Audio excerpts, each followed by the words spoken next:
Go!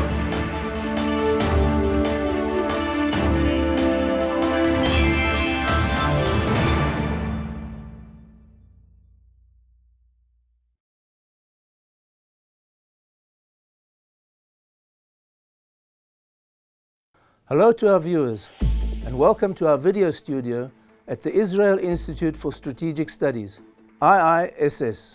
For over 2 decades, the notion of two states for two people has been the dominant paradigm that has monopolized the discourse on the Arab-Israeli conflict in general and the Israeli-Palestinian one in particular.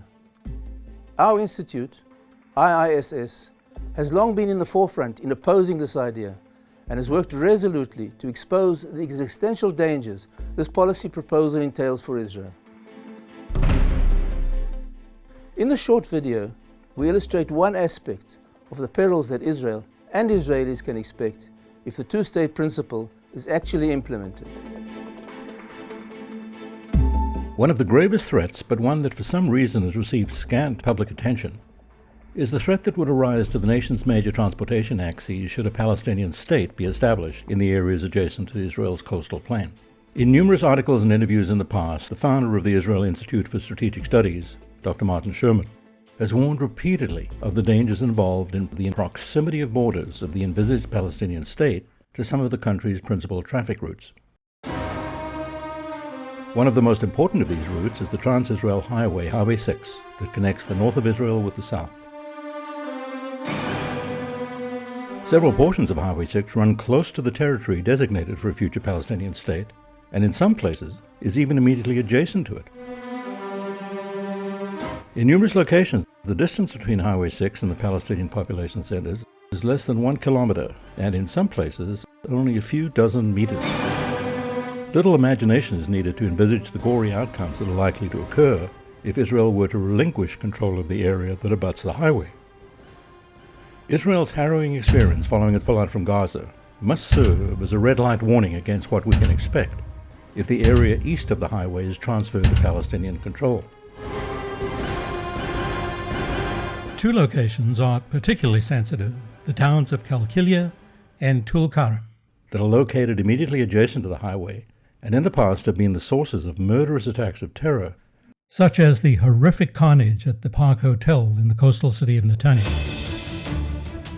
Only continued Israeli control of the eastern flanks of the highway can prevent the continued bloodshed and violence inside Israel.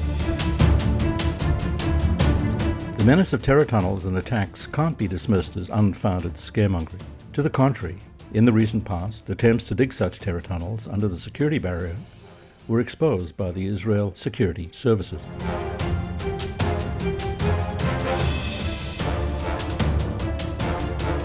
The intensive agricultural and commercial activity in the vicinity of the wall provide ample cover, concealment and camouflage for the excavation of terror tunnels and for setting up firing positions close to the busy highway.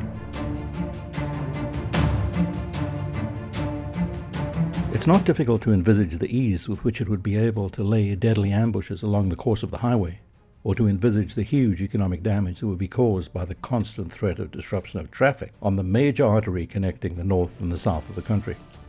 מדינה פלסטינית לא תקום ביהודה ושומרון, לא נקים מדינת טרור על כביש 6. In conclusion, some words of warning from Professor Amnon Rubinstein, Israel Prize Laureate and former Knesset member and Minister of Education for the far-left Meretz faction. Israel, small and exposed, will neither be able to exist nor to prosper if its urban centers, its vulnerable airport, and its roads are shelled.